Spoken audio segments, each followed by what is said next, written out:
We need to go a little bit more wacky FM DJ. I need some sound effects.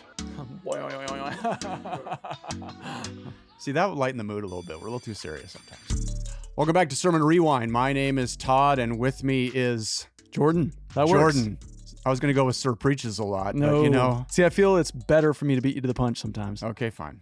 Yeah. Reverend Jordan Hall. Just Jordan works. Good to be lead with everybody. pastor of Bethany Church. We are still in Lent. It is 2023. Coming to the end, though. We should mark the year every once in a while if someone finds this in a time capsule somewhere so that people can get a perspective of what's going on in human history. It will get immediately deleted. I know, I'm sure it will. The title of the sermon was Grounded in Dependence. Yeah.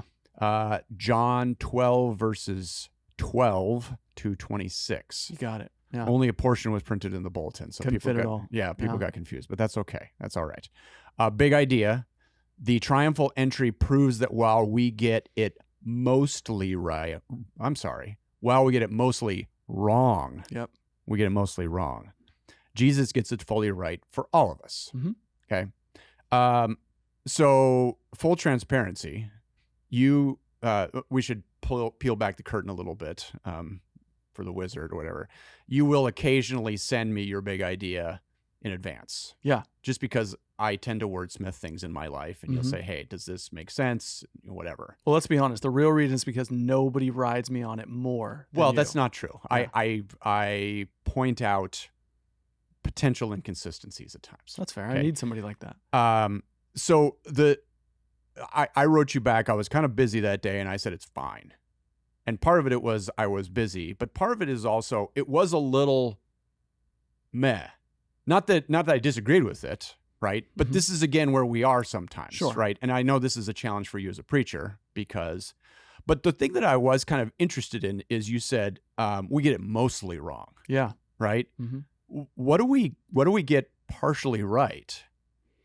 Are there things that we do get right about the triumphal entry? Right. That you feel like? Yes, and I'll sandwich both the story 2,000 years ago to our modern day situation would be people showed up and were excited at Jesus coming into the city. Sure. There was something they did get right. He was worthy of acclaim, right? There's something valid and significant about his person. So the whole city being in an uproar over him is right. They do get some things right. Likewise, so do we. You could sit down and interview half a dozen people in the church, and they could be able to tell you some very true and good and glorious things about Jesus, even maybe around Palm Sunday and the triumphal entry. But we do often get what I think is sometimes the most important stuff wrong, which I think is where the problem is. So you set up the idea that we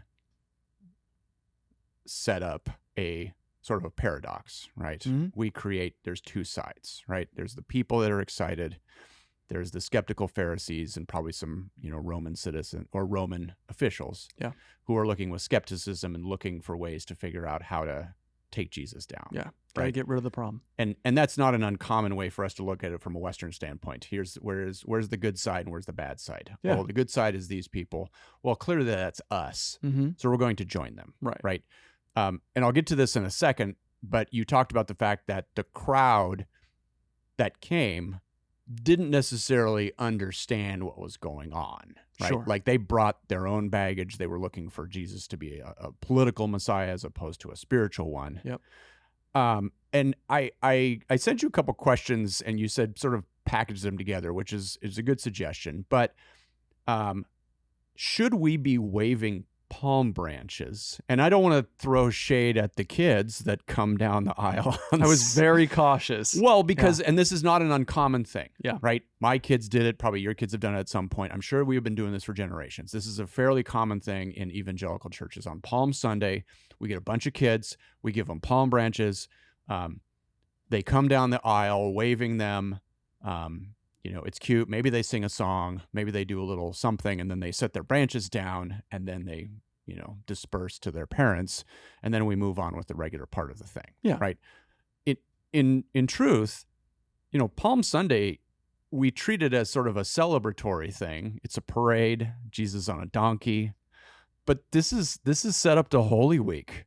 Mm-hmm. This is not going to end well for this parade. Right. So, should we be waving palm branches, or if your point is correct, which I will assume it is, that the people didn't really understand what they were doing. Right. Is that the way we should symbolize this? Should we even call it Palm Sunday? Could we call it Clueless Crowds Sunday? Not if you want to get anybody excited about being there. I understand sure. that that's a little harder to market, Yeah. right? But should palms be the symbol, right? Because if anything, I could say it's not unreasonable to think that part of that crowd that was waving palm branches and getting really excited could have been part of the crowd that was jeering later on in the week. Yeah, fair enough. Yeah, you're actually raising a really interesting cultural point, right? Because you could expand this even further. You could include, should we have crosses in churches? Should we have tables with imagery, there in front of folks for all eyes to see? The answer is sure, no, yes. I don't know that any of that matters. What's mostly important here is, like I said, whether or not people get the story, what's happening in the story, and why it matters today, and if they find themselves to be faithful disciples in light of it. You're right in raising the question, is it worth it for us to have kids running up and down the aisles with palm branches? I don't know. Does that create deeper devotion as folks follow Jesus to Golgotha, right? Does it? Probably not. Is it cute? Yeah. Do people like cute? Yes. Do people like Christianity that's scrubbed clean, mostly polished, really fun, easy, and enjoyable to be around? Yeah, totally. Which makes Holy Week become very, very sterile and isolated. My job, or at least part of my job, is helping people see a much more important picture, right? If you're out there with palm branches or not, sort of a moot point. What we really need to get to the bottom of is whether or not Christians understand not just that Christ is going to the cross, but what they heard on Sunday was that he fully invited anybody that says you're a disciple, anybody who wants to come after me, anybody who wants to worship, anyone who wants to be here needs to go where I go. And where I go is not great. So if next year, someone said, okay, we're coming up on Palm Sunday, we need to get the kids together, we need to go buy some palm branches. If you said, I don't know if you remember my sermon from last year, but I was sort of talking about the fact that the people that came kind of brought baggage, and we don't need to just recreate this because this is what we do every year, right? Would you expect pushback from that? Would people say, well, this is what we do on Palm Sunday. We commemorate with palm branches because, after all, it's Palm Sunday. Yeah. Right? Do I expect it? Yeah. Oh, of course I would. Yeah, because I'm taking away the nostalgia. I'm taking away the good feels, right? It'd be the same thing as if we said, well, we're not going to have lilies on Easter Sunday. People might kind of lose it over that because sometimes, and not everywhere and not all people, sometimes we just aren't equipped to understand how to deal with how raw, how significant, how cutting the reality of our gospel story is. It raises a big question about whether or not we are spectators or disciples. And I'm not saying everybody is that. I'm just saying that it is an important, healthy pushback, and we need to address it face to face. So related to that, and I asked you this question because you did say, and this is actually at the end of the sermon, so I'll circle back to the points in a second, but you said don't get lost in the festivities of it because there can be some theatrics to it, right? And this is, again, this is an observation of growing up in the church. You start with Palm Sunday, which is a fairly happy event. It's like, okay, we haven't quite gotten to the sad part yet. We'll still pretend this is going to work out. Yeah. And then as we get deeper into the week, we approach Good Friday. And now it's almost like we say, all right, church, we need to be really super sad now, really dark. We're going to lower the lights. We're going to do candles. We're going to do the saddest songs in the hymnal. And then Saturday, we don't really know what to do with. And then Sunday, we're past all of that. We can put our new outfits on. Yeah. We can get out the lilies. We can have chocolate bunnies. Now we're happy again, right? This is celebration. We run around and we say, he is risen. And all of that's good and all of that's true. Do we try to make too much of it being these singular dramatic events as opposed to saying, look, Christ's sacrifice should stick with me all throughout the year. Christ rising from the dead should stick with me all throughout the year. I shouldn't forget Friday by Sunday.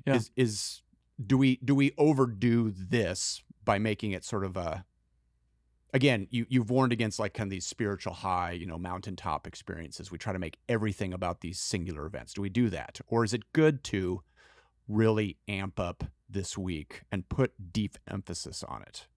It's only good. I have a tendency to agree with you on this. I think it's only good if it shapes people for the long haul, right? If Good Friday has this lasting cruciform, for lack of hip words, impact on us, right? Like if it lasts, if it affects us, shapes us, changes us, makes us people of the cross, then fantastic. Let's get as dramatic as we need to. Let's be as kind of dark lighting and red and black as contrast. Let's do all that. But the if is a big deal. And it's the same thing for Easter. I, of course, want to celebrate the resurrection, but it should not be uncommon, especially for Bethany attenders, to hear me often say on any average Sunday, we're here to celebrate the resurrection. That's happening every week. That's the only reason we're really gathering on Sunday mornings for worship, is to celebrate he that deserves worship because he defeated death for us. So I'm not a huge fan of these kind of major pivot points unless we can have some evidence that good fruit is being borne as a result. Right. So yeah, it's a hard question to answer because there are definitely stakeholders in keeping some of these things the same. So in your first point, you said the triumphal entry challenges why we come to Jesus. And you were talking about the idea that the crowd in that instance brought their own baggage. They brought their own, and I wrote down, appealing for their way. Yeah. Right. Mm-hmm. They were looking, and I mentioned this before, you mentioned this, they were looking for Jesus to ride in and take political control, Sure. right? Essentially, maybe start a revolution, push out the Roman Empire, that sort of thing. The spiritual stuff was fine, except that really what they wanted was, commerce, economics, politics, sort of, right the ship, as it were. Yeah. Right. I'll give you a couple of options here, and I always give you an opportunity to throw Bethany under the bus if you want to, but, again, fast forwarding to today, right? What do we, either Bethany or would you say the modern church, bring to, if we're coming to this parade? Mm-hmm. What are we bringing? Are we still? We're maybe not looking. I mean, we could get into a deep dive about government and parallels to the Roman Empire, that sort of thing. We're not necessarily looking for Jesus to overthrow. Yeah. Although symbolically we probably are. What are we bringing to the parade? What baggage are we bringing that, maybe is similar or different than what people brought back then? So I would just say that every church and every person, they all bring similar baggage. The same expectations that were placed on Jesus in, the moments of him being there are no different than us today, even here in the West. They just maybe look different or take on different forms, but we still want, as a result, and believe that the Messiah brings about the good life and brings about the good life here and now. So in the same way that after the feeding of the 5,000, Jesus was struggling with this crowd, literally trying to take hold of him and make him king because, hey, we've got someone who can, we'll just call it, make sure our bills are paid. We've got somebody who makes sure there's food on the table. I mean, you heard the age-old adage, right? A chicken in every pot. Like, we've got someone who actually can do it. We've seen it with our own eyes. This is the type of leader we need. Herod's a joke, right? We need somebody who creates a real stable economy. We need somebody who fights for our morals, who has our kids' futures best intention, right? That's the kind of leader we want. We want a physical person here doing it. That's no different for us. You can go down the line on any side of a political spectrum, any side of a social abnormality. There are going to be people who say, our Messiah should make sure I get to have all my guns. And you're going to have people say, our Messiah should make sure that people can just love whoever they want and can be whoever they want. And if they want to be this gender or that gender, they should be free to do so. We want a Messiah who does X, Y, and Z. Like, just fill in any number of blanks. Everybody brings their expectations. Their Jesus should be this type of Jesus doing this type of thing for them. Or at least Jesus should appoint somebody or rise somebody up that is going to do those things for me in the here and now. Yeah. Yeah. Okay, and your second point, a rare 2-point sermon, by the way. Yeah, it happens. The triumphal entry establishes why Jesus comes for us. Yep. I thought it was interesting, again, a subtle grammatical difference, comes for us as opposed to comes to us, right? He's not just coming in a direction, he's coming for a reason. Right. This is a question I was going to ask you, sort of go down one way, and I'll just sort of make an observation. Again, the challenge I find with this sometimes is, we've had this discussion before about what we should ask for, knowing that, again, we bring our own baggage to the parade. And yet scripture says, ask and it will be given to you. We're in a constant battle with ourselves of knowing whether or not we're asking for things that are holy and of, God's design. Yeah. Right. So that is a difficult thing because we do look to Jesus for things, right? There are people in pain. Mm-hmm. There are people that prayerfully lay burdens at God's feet and don't always see them answered in the way that they think is actually biblical or holy or whatever. Right. That's the hard part. Yeah. But I wanted to ask you about, you talked about sort of paradoxes of the Christian faith, and you talked about the idea of, is this real for people, right? Particularly people that have heard this. There's people sitting in there that have heard this story so many times, from childhood all the way through adulthood, right? You talked about, for one, make a once and for all decision to follow Jesus, right? And you threw out the possibility that there are people sitting there that have been going to church for decades that haven't really done that. Yeah. Right. But you also talked about, making new commitments, right? I don't want to necessarily get into a nitpicky discussion necessarily about, perseverance of the saints, sinner's prayer, giving yourselves over to Jesus, sort of the lockstep expectations of kind of the evangelical faith walk. Yeah. Right. But where do you put people in those situations? The person that is sitting there and is struggling a little bit, right? That maybe they don't disagree with what you're saying, but they also they're not having a wow moment. Yeah. Because they are a little desensitized. They have heard this story 1,000 times. It's a cognitive thing, and yet they're not just going, wow, that is amazing. Yeah. Right? Is that a problem? How do you sort of suss out where you are? Do you need to renew? Do you need to rededicate your life to God? Is that something you should do on a daily basis? How would you know whether or not you've never really taken a deep, all the way to the depths of my heart plunge into this? I know that's a lot of questions, but I think you sort of know where I'm going with that. Yeah, for sure. And here's the deal. Those two groups of people, they know who they are. Like, they really do. That's the thing. Do you think they do? I think they do. I think onlookers would not have a clue who they were. Maybe we have our opinions of folks that are right or wrong, or who knows. But everybody knows who they are. They really do, at least in this respect. Like, the folks that go to church as a means of kind of the highest experience of their spiritual output. This is what this is all really about. I go to church, therefore I am.